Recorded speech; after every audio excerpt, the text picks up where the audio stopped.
Bismillahirrahmanirrahim. Assalamualaikum warahmatullahi wabarakatuh. Alhamdulillahirabbil alamin. Allahumma shalli ala sayyidina Muhammad wa ala ali sayyidina Muhammad. Yang sama-sama kita cintai, kita muliakan guru kita semua, Al-Mukarram Buya Umus Keluarga. Yang semoga beliau senantiasa Allah berikan kesehatan dalam ketaatan, dimudahkan segala urusan-urusannya, dimudahkan dakwahnya, amin. Yang saya hormati para pejuang-pejuang Al-Bahjah di seluruh divisi dan di seluruh cabang, yang semoga antum juga Allah berikan kesehatan dalam ketaatan, amin. Alhamdulillah pada kesempatan kali ini kita bisa menyampaikan pengantar dari video berkenaan dengan manhajiyah pejuang. Sebelumnya perkenalkan dulu, nama saya adalah Nur Sobari. Saat ini saya menjabat di Yayasan Al-Bahjah sebagai Kadif SDM dan Organisasi Tata Laksana Al-Bahjah. Bagaimana kabarnya para pejuang? Semoga antum semua diberikan kesehatan dalam ketaatan ya. Dimudahkan segala urusan antum, dan tentunya antum juga selalu dijaga oleh Allah Subhanahu wa taala. Alhamdulillah. Baik, izin kami menyampaikan pengantar terkait materi manhajiyah pejuang Al-Bahjah. Baik, di sini sedikit ada sedikit terkait biografi ataupun latar belakang kami, ya, latar belakang kami. Dan saat ini alhamdulillah saya selalu berdoa kepada Allah untuk selalu diistiqomahkan berjuang di jalan Allah dan di Al-Bahjah ini. Amin. Baik, langsung aja tema yang akan kita bahas kali ini adalah berkenaan dengan pengantar manhajiyah. Tentunya para pejuang akan bertanya, apa sih manhajiyah itu? Siapa? Kapan? Dan seterusnya. Kita akan kupas satu persatu di sini sebagai pengantar. Baik, di sini adalah apa itu manhajiyah. Manhajiyah adalah sebuah aturan khusus internal lembaga yang dibuat oleh Yayasan Al-Bahjah, dan ini dikhususkan untuk para pejuang Al-Bahjah. Akan tetapi, manhajiyah ini juga bisa diterapkan untuk umum, karena manhajiyah ini adalah aturan yang memang rambu-rambunya diambil dari hukum-hukum syariat Islam. Dan tentunya yang diterapkan adalah berkenaan dengan tata cara muamalah ataupun kegiatan sehari-hari kita, hubungan kita sesama manusia, dengan saudara, dengan sesama pejuang, dan lain sebagainya. Nah, itu adalah manhajiyah, ya. Jadi manhajiyah adalah sebuah aturan atau rambu-rambu yang dibuat oleh yayasan untuk diterapkan kepada para pejuang. Selanjutnya, siapa? Pertama ini, siapakah yang menyusun manhajiyah ini? Nah, perlu kita ketahui bersama kan? Dalam aturan anggaran dasar, anggaran rumah tangga Yayasan Al-Bahjah tahun 2023 yang terbaru, berkenaan dengan siapa yang menyusun, kewenangannya dan tanggung jawabnya itu dibuat, disusun, dan disahkan oleh Dewan Syuro Al-Bahjah. Dewan Syuro itu adalah para pakar yang dipilih oleh guru kita Buya untuk menjadi pemikir dan penyusun berkenaan dengan undang-undang ini. Di antara Dewan Syuro itu diketuai juga langsung oleh guru kita ya, oleh Buya ya. Jadi hak mutlak peraturan ini memang menjadi kewenangannya Dewan Syuro. Dan Dewan Syuro pun bisa membentuk tim untuk menyusun materi-materi manhajiyah ini. Ya. Dan alhamdulillah saat ini sudah ada tim penyusun manhajiyah yang sudah berjalan, dan nanti juga ada buku yang akan disosialisasikan ataupun disebarkan, ataupun bisa juga nanti didapatkan berkenaan dengan buku manhajiyah. Ya, saat ini kita menyampaikan dari secara video ini aja dulu. Lalu selanjutnya, untuk siapa manhajiyah ini diterapkan? Secara khusus, manhajiyah ini diperuntukkan untuk semua pejuang. Semua pejuang Al-Bahjah yang terdaftar di yayasan, baik itu yayasan pusat maupun yayasan cabang. Dan termulai dari jabatan yang paling rendah sampai ke yang paling tinggi.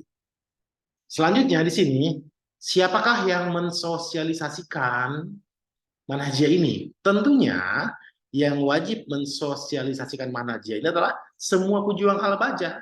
mempunyai tugas untuk menyampaikan terkait masalah aturan-aturan manhajiyah kepada sesama pejuang khususnya. Juga bisa juga disampaikan kepada orang umum karena manhajiyah ini sifatnya adalah muamalah ataupun sifatnya konteks hubungan komunikasi sesama manusia dan lain sebagainya. Ya, jadi bisa juga disampaikan kepada orang umum, termasuk juga kepada keluarga ya. Selanjutnya, siapakah yang menjadi penanggung jawab penindakan apabila ada pelanggaran manhajiyah? Nah, karena manhajiyah ini adalah isinya adalah rambu-rambu bagaimana tata cara kita bermuamalah, layaknya seperti perusahaan ya. Perusahaan itu kan membuat sebuah aturan, tidak boleh begini, boleh begini, ya kan? Yang ini iya, yang ini tidak. Nah, itulah seperti itu. Sama juga, manhajiyah ini seperti sebuah peraturan di sebuah perusahaan. Maka apabila ada sebuah pelanggaran, maka harus ada penanggung jawab siapakah yang menindaklanjutinya. Nah, ini yang menindaklanjutinya adalah para pimpinannya masing-masing. Ada kabag, kasubdif, kadif, sampai ke tingkat yang lebih tinggi ketum. Kira-kira begitu. Sesuai dengan urutan hierarki jabatan. Baik.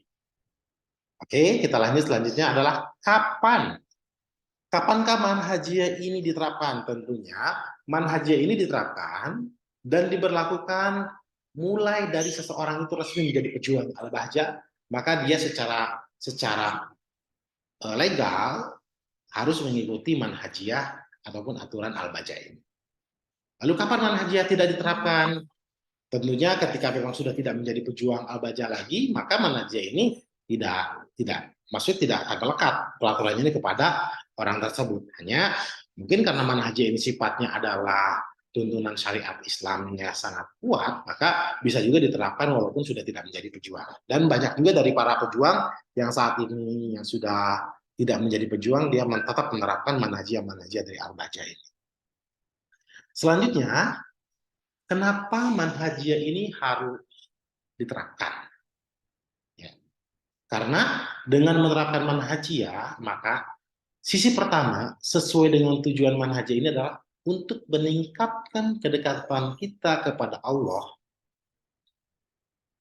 melalui peraturan yang dibuat berbasis syariah dan sosial ini. Jadi, kenapa?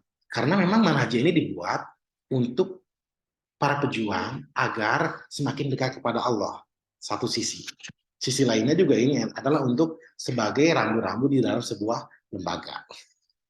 Lalu, kenapa harus menggunakan manhajiyah? Ya, karena ini adalah peraturan khusus yang memang diberlakukan untuk di internal al-bahjah. Maka memang selama kita menjadi pejuang al-bahjah, maka kita harus mengikuti dan menggunakan manhajiyah ini. Selanjutnya, di manakah manhajiyah ini diterapkan? Nah, manhajiyah ini diterapkan tentunya yang pertama adalah di dalam lingkungan internal lembaga al-bahjah. Hal ini mencakup pusat, mencakup juga cabang, unit-unit operasional, dan lainnya. Karena sangat banyak sekali unit-unit operasi lainnya.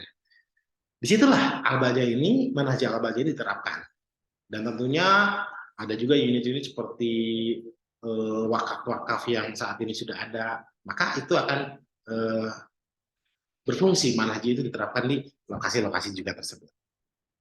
Selanjutnya, bagaimana proses pembuatan peraturan manhajiyah? Tentunya ini melibatkan beberapa langkah ya. Pertama terkait masalah identifikasi kebutuhan atau isi yang perlu diatur. Nah, ini perlu diketahui juga para pejuang ya. Perlu diketahui berkenaan dengan penyusunan isi manhajiyah ini luar biasa. Ini juga diambil daripada pengalaman-pengalaman guru kita Buya Yahya. Dalam perjalanan dakwah beliau, ada beberapa poin, mungkin hampir semua poin, kebanyakan adalah termasuk pengalaman guru kita Buya yang dimasukkan dalam manhajiyah ini. Kira-kira begitu. Selanjutnya, tahapannya adalah melibatkan berbagai pihak dalam pembuatan ataupun revisi peraturan. Manhajiyah ini pun kita harus juga tersinkronisasikan dengan aturan-aturan terkait, misalkan terkait aturan hukum yang berlaku. Bagaimana manhajiyah ini kita sinkronisasikan dengan aturan hukum? Ya, makanya kami juga ada orang ahli dari bidang hukum untuk memberikan masukan ataupun arahan berkenaan dengan tema-tema pembuatan manhajiyah ini. Alhamdulillah Ya, ada. Selanjutnya melakukan evaluasi dan revisi secara berkala. Ini untuk memastikan peraturan itu tetap efektif dan relevan. Tentu ya, evaluasi itu dilakukan sering, continue setiap waktu, setiap hari, setiap pekan, setiap bulan.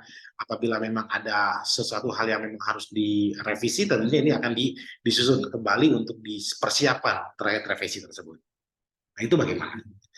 Nah, selanjutnya kesimpulannya. Baik, kesimpulan tadi sudah disebutkan ya, mulai dari poin apa, siapa, kapan, kenapa, gimana, bagaimana. Intinya kesimpulannya adalah dengan memahami penerangan internal yang efektif dan relevan untuk mencapai tujuan organisasional dan memastikan ketaatan terhadap aturan yang ditetapkan. Kira-kira begitu para pejuang yang dirahmati Allah, sedikit video pengantar informasi berkenaan dengan manhajil ini kami sampaikan. Tentunya nanti ke depan juga akan disampaikan video-video berkenaan isi daripada manhajiyah ini. Ini sebagai pembuka saja, sebagai pengantar. Semoga ini bisa menjawab pertanyaan-pertanyaan dari para pejuang berkenaan dengan definisi daripada manhajiyah. Kira-kira begitu. Terima kasih. Sebelumnya mohon maaf atas segala kekurangan. Syukur ngasir. Assalamualaikum warahmatullahi wabarakatuh.